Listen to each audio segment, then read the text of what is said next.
Welcome to the 2011 Local Hero Awards in celebration of LGBT Pride Month, presented by Union Bank and KQED.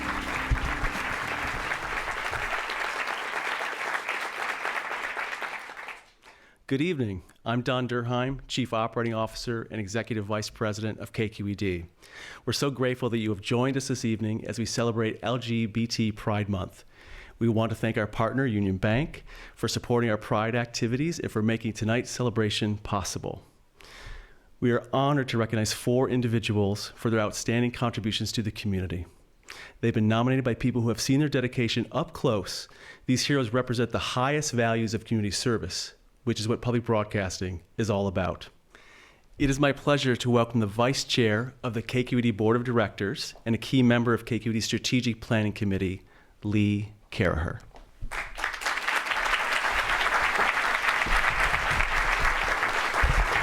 Thank you. On behalf of everybody on the Board of Directors of KQED, thank you all for being here tonight. What a great night this is. Thank you also to Union Bank for your continued support and partnership in honoring the people who make a difference throughout all of our community. It really makes a difference to actually make a difference, right? We have many people on our board of directors and our community advisory panel and on our staff who are represented in the LGBT community, and diversity is so important to us.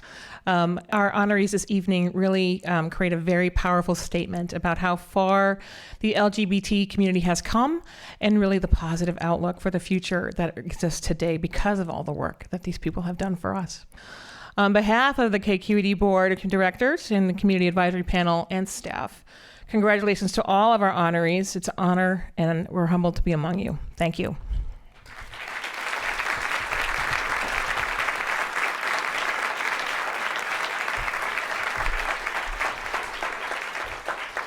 It is my pleasure to introduce Elaine Ginevro, Senior Vice President and Market President for Union Bank. Please welcome Elaine Ginevro.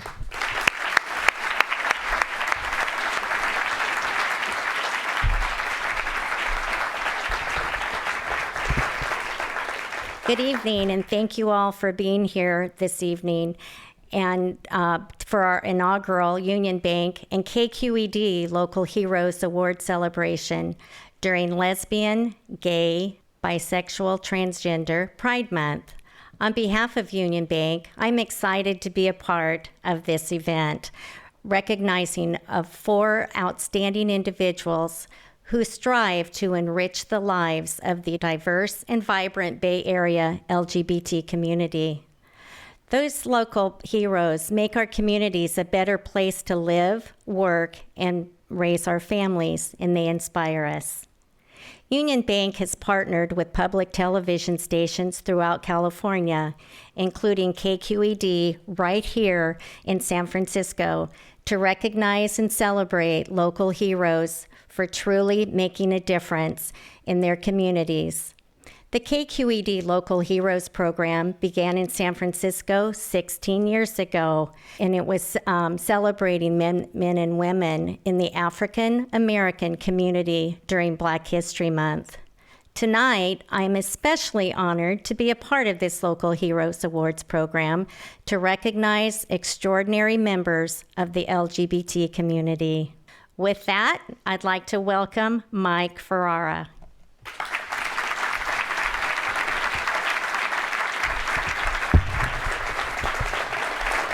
I'm honored to be here tonight and thrilled to see so many members of our LGBT community and straight allies here, along with my colleagues from Union Bank. Before I introduce our first honoree, I'd like to very quickly acknowledge that tonight is especially significant for me. As one of the co-founders of Union Bank's You Be Proud Employee Resource Group, I can personally attest to the bank's commitment to serving the LGBT community. So thank you for this fantastic evening. Let us begin by recognizing our first honoree, Celeste Berry. Hello, I'm PIERRE of Union Bank. Diversity is one of our most closely held values.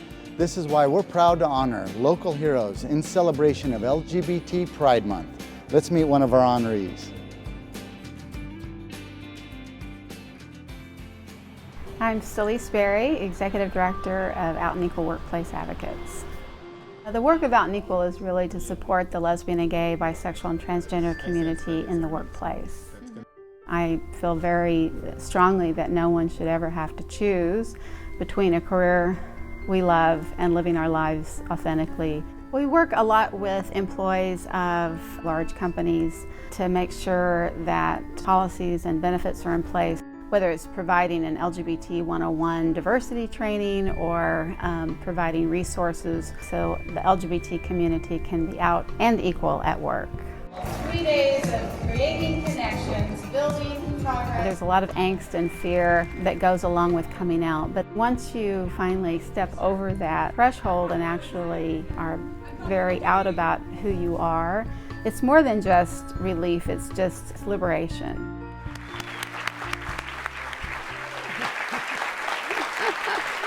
Thank you so much. Thank you, Michael, and thank you so much. I'm delighted to be here and want to thank KQED for this incredible award and for your commitment to LGBT visibility. And thank you to Union Bank for sponsoring this award and for your commitment to equality in the workplace. I also want to thank my family who's here tonight, my dad, Jack, my partner, Cynthia, and my nieces, Mandy and Melissa.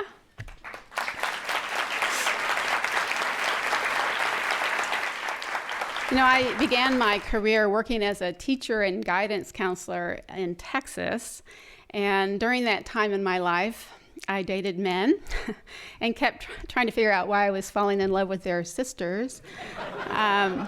But after teaching school for about 10 years, I moved to Mecca, to the San Francisco Bay Area, to begin a new career as a Presbyterian minister. And in the very first month of seminary, I made a couple of life-changing discoveries. The first was that I finally came out to myself as a lesbian. Surprise! And the second was that the Presbyterian Church was not as thrilled with this realization as I was. And as a matter of fact, if I came out and chose to live my life honestly and openly, they would not allow me to be ordained as a minister. So with the encouragement of another lesbiterian, my good friend Janie Spar, who's here, the first organization I founded after I came out was called SLUTS, which stood for Seminary Lesbians Under Theological Stress.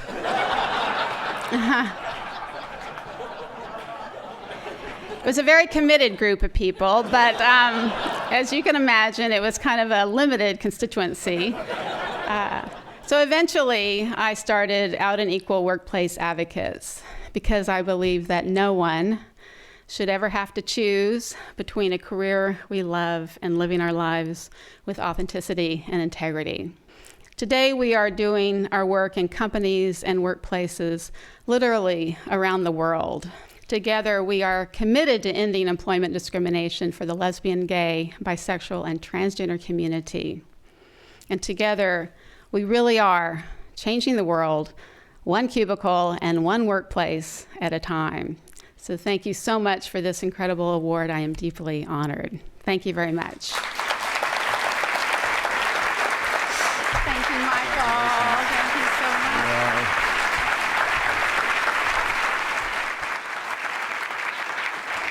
Our next honoree is Ed Decker. Join me in viewing his profile.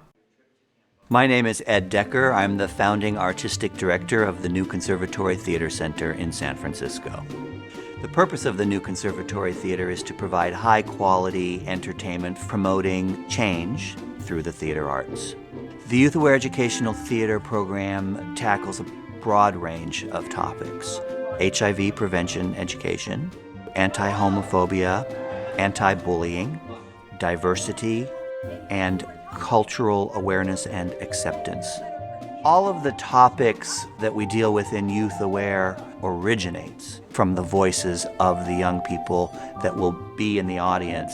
The experience of being in a high school auditorium with 400 teenagers where you could hear a pin drop is quite exceptional. If the characters are compelling and dealing with true-to-life challenges, it's a pretty powerful experience.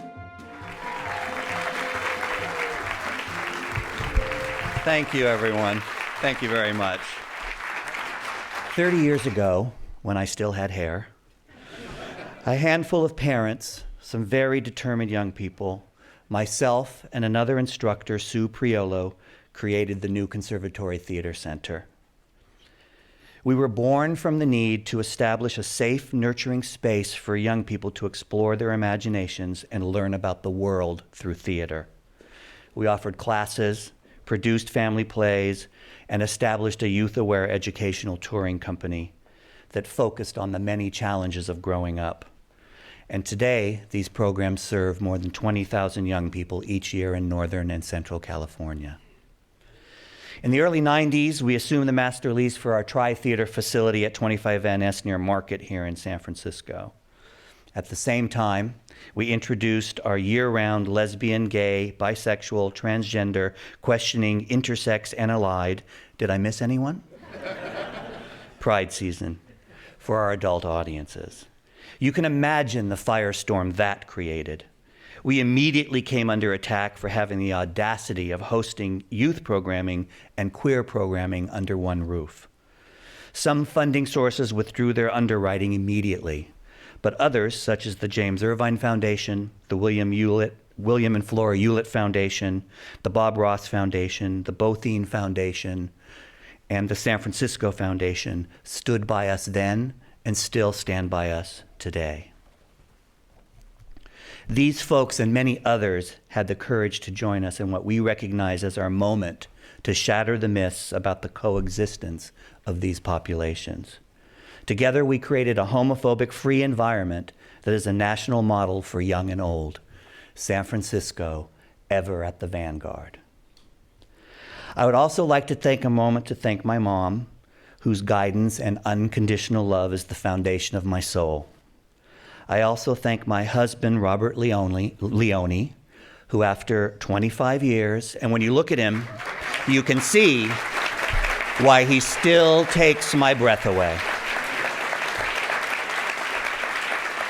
Additionally, my thanks to the family that is the new Conservatory Theater Center, the artists, the technicians, the instructors, the staff, students, audiences, donors, and my board of directors, past and present. Tonight, my fellow honorees and I share this evening with all the dedicated nonprofit workers who serve the community tirelessly with great vision and dignity. So in closing, my thanks once again for recognizing my work and my colleagues' work at the new Conservatory Theater Center, and I wish all of you a very happy Pride Month.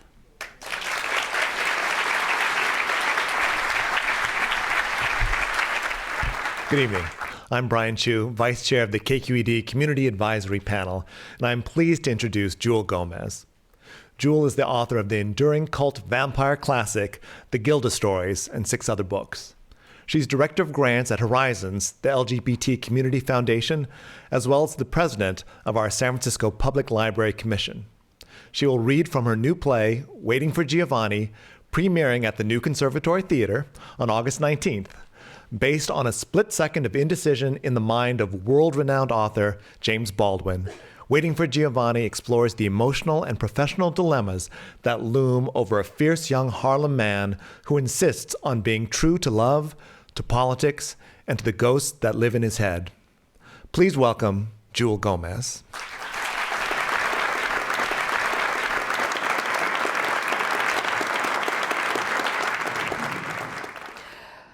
Of these matters, one critic said, I write with unusual candor. Of these matters? What way is that to talk about love, desire? I suppose it's no surprise that some can't talk of these matters at all. Somewhere in the muck and mire before we rose to stand on our hind legs, desire devolved from a bright rose capable of lighting the dense night and became a pus-filled wound to be hidden behind drapes drawn tightly. Desire is a mystery, bright and dark, damp, slippery, and aridly hot. When I look at my lover, Luke, I see it all. In my hands, he feels like a pulsing sun. His life moves through me like photosynthesis, a complex chemical reaction that sharpens my soul and brings me into focus. Then he's sweet butter, soft and intimate, making me want to slather him on crusty bread. I suppose that makes me a baguette. I am puzzled at why my brothers insist on their right to stifle this fragile treasure we have between us. I can't be sure if it's simply that they must protest in that Shakespearean way too much, or have their senses been perverted by the way their manhood was brutalized? Slavery, Jim Crow, night shift jobs. But haven't I too been beside them? Apparently not. I must have missed that century and arrived a fully formed flower of desire, disconnected from their struggle, from my manhood, if they are to be believed. I had been too afraid to write of these matters, but I did. Of these matters, for God and for everybody else.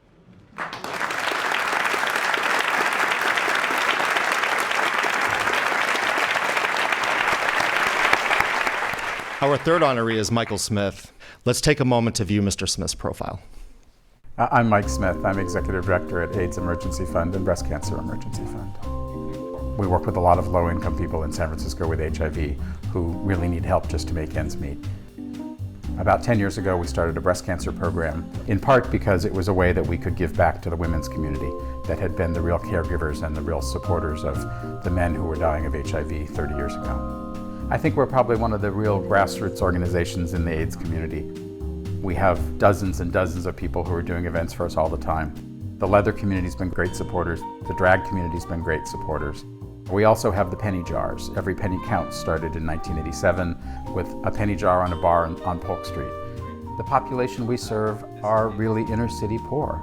They're people that have been forgotten by the community in a lot of ways. And emergency financial assistance from us really make a difference. It means they can stay in San Francisco and be part of the community. Thank you all very much. Thank you, Mike.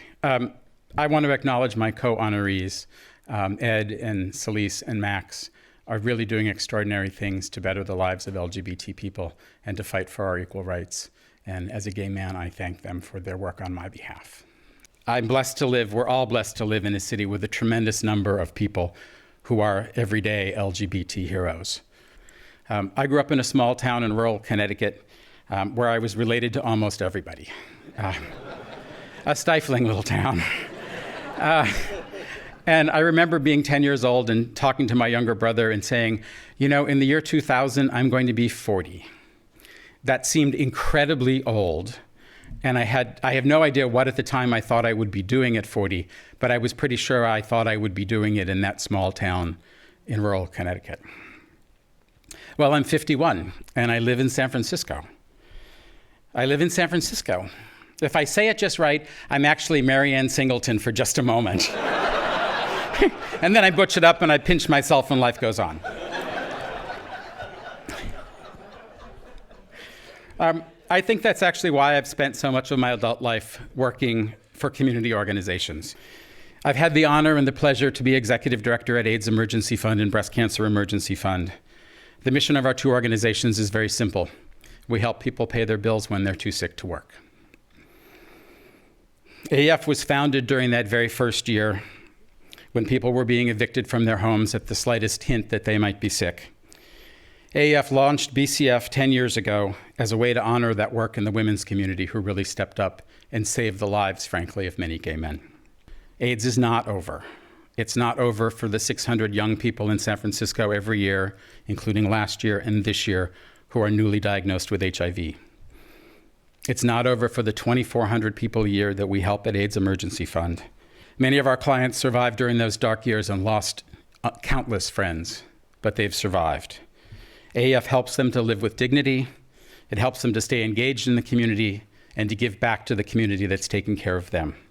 With help from AEF, they can all say, I live in San Francisco, because I truly believe we're all entitled to our Mary Ann Singleton moments.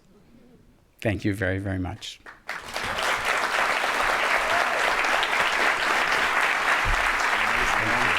Congratulations.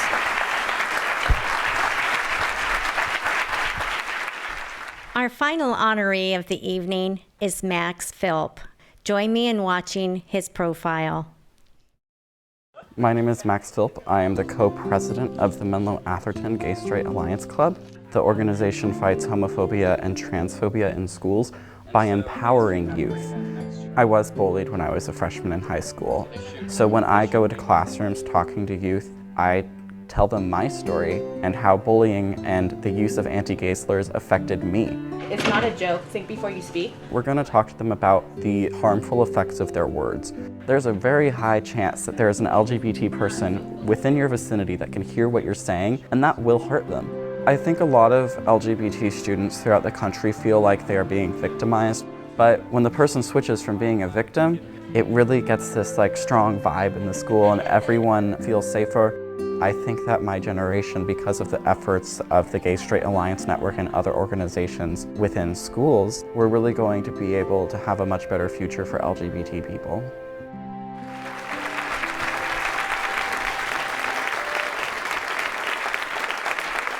Thank you. I stand here tonight representing all of the youth who have the courage to stand up and fight against homophobia while facing harassment themselves. This award belongs to every LGBTQ youth and ally who has been working to make it better by attending conferences, working with organizations such as Gay Straight Alliance Network, or by taking part in school campaigns by being a part of their own Gay Straight Alliance Club. For many of these young people, it has taken tremendous courage to stand up for what is right. I am truly honored that the work of youth is being recognized tonight because young people have long been the catalysts of every major movement.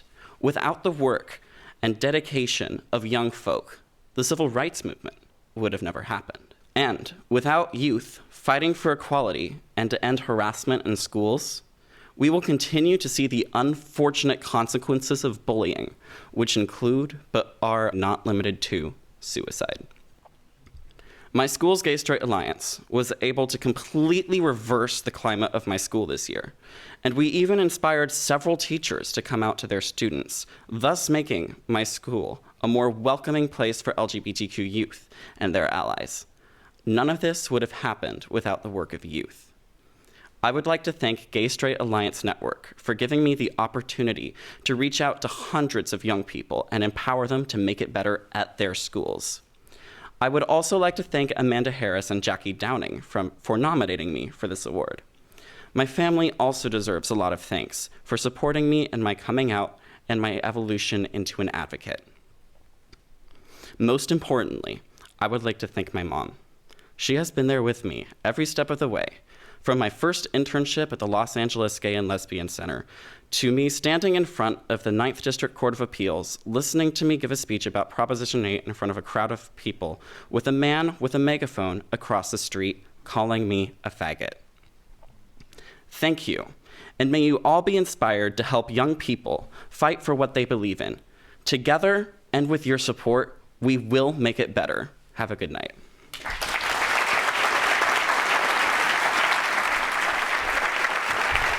Please welcome legendary San Francisco entertainer, Donna Sachet. I'm hungry for romance. I'm a lonesome gal indeed. I want somebody I can idolize. But I'm very particular about the kind of man I need. So I can't use him unless he qualifies. He's got to be young or old, fat or lean, hot or cold, kind or mean. There's a man wanted, he's wanted by me. He's got to be dark or fair, round or square. If he's a male and not too frail, there's a man wanted, he's wanted by me. It's tough to find a man to meet my qualifications. He's got to have a very special qualification. He's got to be bold or shy, drunk or high, sly as a cat or blind as a bat. There's a man wanted, he's wanted by me.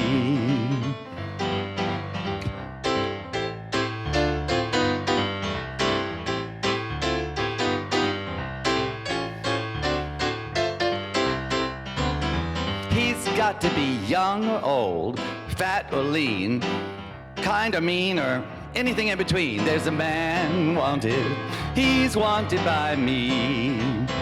He's got to be dark or fair, round or square. If he's a male and not too frail, there's a man wanted, he's wanted by me. Now if I ever find him, he'll be my ideal. I guess he'll have to have an extra special kind of appeal. He's got to be short or long, right or wrong. If he's in one piece, just send him along. There's a man wanted, there's a man wanted, there's a man wanted, he's wanted by me.